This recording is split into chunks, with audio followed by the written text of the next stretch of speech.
Hello, ladies and gentlemen. I hope you're having a wonderful day. And of course, we have the Trump indictment, which is, always full of BS and malarkey because obviously they have to charge him in 3 to 4 different ways and with one person, all of them obviously being bogus, what you would say, court cases because, they have always has been. I mean, come on. Some of the things that they have charged him with are completely asinine, or either had nothing to do with him, and we're even going to see some of them. The what is it? The prosecutor saying that saying peace and quietly assemble or what have you is apparently a problem.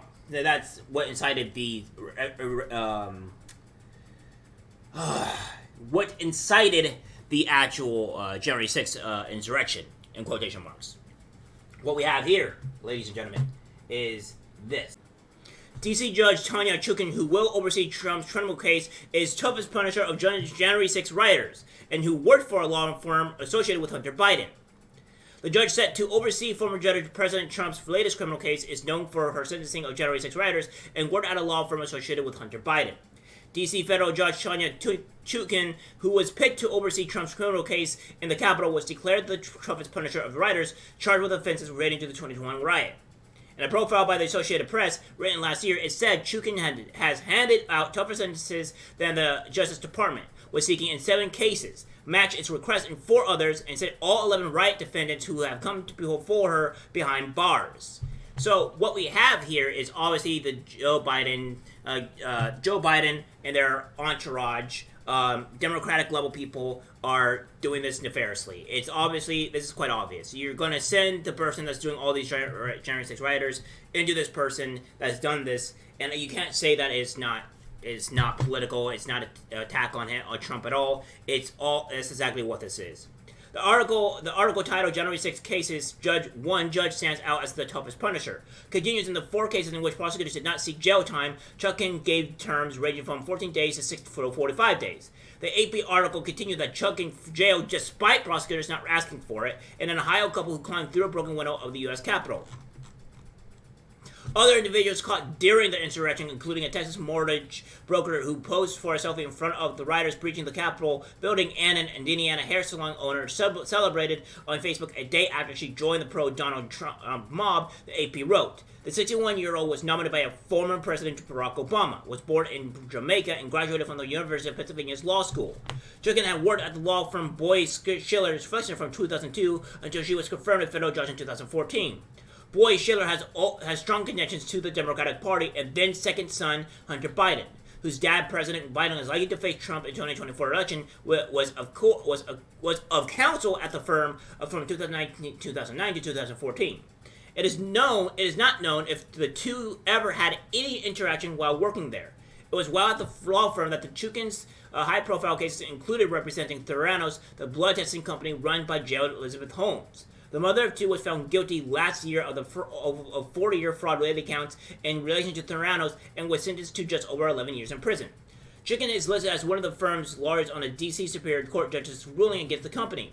She has now been picked to oversee the case against former President Donald Trump, who has been hit with federal criminal charges over his attempts to cling to power after losing the 2020 election. Trump has also been accused of spreading lies and sham investigations while circling an angry mob on January 6.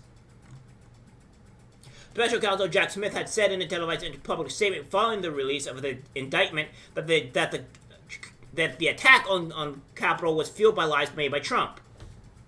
The former president, who is facing a maximum of 55 years in prison on the 4 counts, has been summoned to appear before Chutkan on Thursday in Washington. Trump is already facing 40 federal charges in Florida relating to his handling of sensitive government documents after leaving office, and is due to stand trial in New York next year, accused of falsifying business documents after a hush money payment to porn star Stormy Daniels. The criminal cases have plunged the country into uncharted legal and political territory as Trump accuses prosecutors of trying to derail his election campaign. The latest indictment comes amid a slew of investigations into the events of January 6, 2021, when Trump supporters clashed with police and overran the U.S. Capitol, and the way then President Trump tried to overturn the result. The Trump campaign put out a statement with calling the indictment another witch hunt and comparing the U.S. to Nazi Germany. It said the lawlessness of these persecutions of President Trump and his supporters is reminiscent of Nazi Germany in 1930, the former Soviet Union, and other authoritarian dictatorial regimes. The indictment continues on to say Trump and his conspirators knowingly made false claims that there have been outcomes to demonstrative fraud in the elections. It charges them with prolific lies about election fraud, including dozens of specific claims in states. Trump's unknowingly false statements were integral to his criminal plans to defeat the federal government function, it says. There is nothing more than the latest corrupt chapter in the continued pathetic attempt by the Biden criminal family and the weaponized Department of Justice to interfere with the 2024 presidential election, in which President Trump is an undisputed forerunner and leading by substantial margins. But why did they wait 2.5 years to bring these fake charges, right in the middle of President Trump's winning campaign for 2024? Why was it announced the day before after being the big crook Joe Biden scandal broke out from halls of Congress? The answer is election interference. The lawlessness of these persecutions of President Trump and his supporters is reminiscent of Nazi Germany in the 1930s, the former Soviet Union, and other authoritarian dictatorial regimes. President Trump has always followed the law and the Constitution, with advice from many highly accomplished attorneys. These un-American witch hunts will fail, and President Trump will be reelected to the White House so we can save our country from the abuse, incompetence, and corruption that is running through the veins of our country at levels never seen before. Yeah. So this is the insanity that is happening here. That the Biden administration, these communists, these dictators, are all going after this. It gets worse here, guys. That we have that Donald Trump's 6 conspirators described in DOJ indictment revealed, including his former attorney Rudy Giuliani and ex-federal prosecutor Sidney Powell. So these people that are Donald Trump are being targeted. It's not just Donald Trump. It's everybody that wants to associate with him. Everybody that wants to ally with him are the enemy. So in this case, Rudy Giuliani was the person that went to go defend Donald Trump as a lawyer. They have decided to remove his law license due to all this, and they're trying to indict him and put this man into jail because they tried to go defend Donald Trump. So, you tell me what's really going on here, because it sounds like a form of corruption is at play. Now, we're going to do something like this. We're going to do this.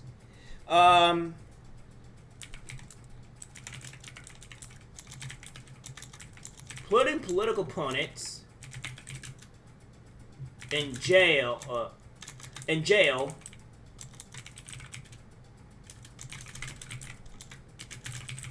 is what?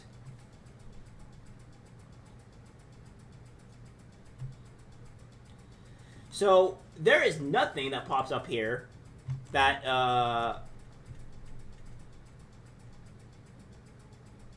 that is saying anything about this, right? So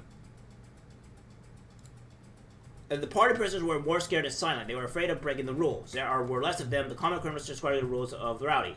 So we want to do with the communism, because that's probably a better term, is that communism is a left-wing to far-left socio-political, sociological, and economic ideology within the socialist movement, whose goal is the creation of a communist social society and a social order centered. So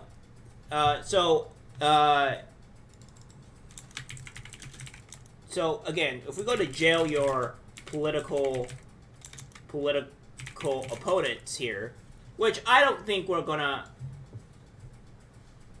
find anything here, right? And then we're gonna just do dictators, right? Dictatorship is an autocratic form of government which is characterized by a leader or a group of leaders who hold government powers with few to no limitations. And then we have so a dictatorship is a social situation. A dictatorship is a government or social situation where one person makes all the rules and decisions without input from anyone else. Dictatorship implies absolute power, one person who takes control of a political situation, a family, a classroom, or even camping expedition. So yeah, so tell me, how this is not a dictatorship when they're choosing the rules on how they play by them. Because there isn't anything that's showing here. They're jailing these people due to political reasons. That's all you can say about it. And for leftists, please tell me on how I'm wrong here, because that would be great. The defendant repeatedly refused to approve a message. Repeatedly refused to approve a message directing writers to leave the Capitol, as urged by his senior advisors, including the White House counsel, a deputy White House counsel of the chief of staff, a deputy chief of staff, and a senior advisor. Instead, the defendant issued 2 tweets that did not ask writers to leave the Capitol, but instead falsely suggested that the crowd at the Capitol was being peaceful, including, at 2:38 p.m., please support our Capitol Police and law enforcement. They are truly on the side of our country. Stay peaceful. At 3:13 p.m., I am asking for everyone at the U.S. Capitol to remain peaceful. No violence. Remember, we are the party of the law and order. Respect the law and our great men and women in blue. Thank you. So, yeah. What this is pretty much saying is that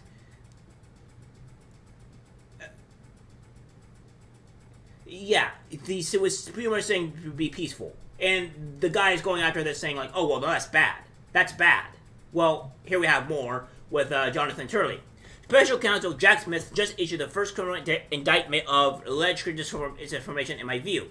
If you take a red pen to all of the material presumptively protected by the First Amendment, you can reduce much of the indictment to haiku. I felt the Mar-a-Lago indictment was strong. This is the inverse. This is closer to the case against former Virginia Governor Bob McDonnell, where Smith was overturned by a unanimous Supreme Court. The press conference held by Smith only deepened the unease for some of us. Smith rallied against the January 6th riot and made it sound like he was indicting Trump on incitement. He didn't. The disconnect was glaring and concerning. We have this from Mike Pence. The great old Mike Pence, or what we call Judas Prince. Pence, God. It says, today's indictment serves as an important reminder. Anyone who puts himself over the Constitution should never be president of the United States. Really, Pence? Really? This is not going to win you anybody, by the way. The fact that you think this is going to win you is laughable at the very most. And by the way, let's look at your normal looks for, Twitters and stuff like that. Your normal people. You don't get a lot of views. Let's look at this. You can say it's 21.1 million views. Then you have this. 7.9, 40K, 44K, which is the same damn thing. Yeah, 469, 35. So you're not getting a huge amount of views.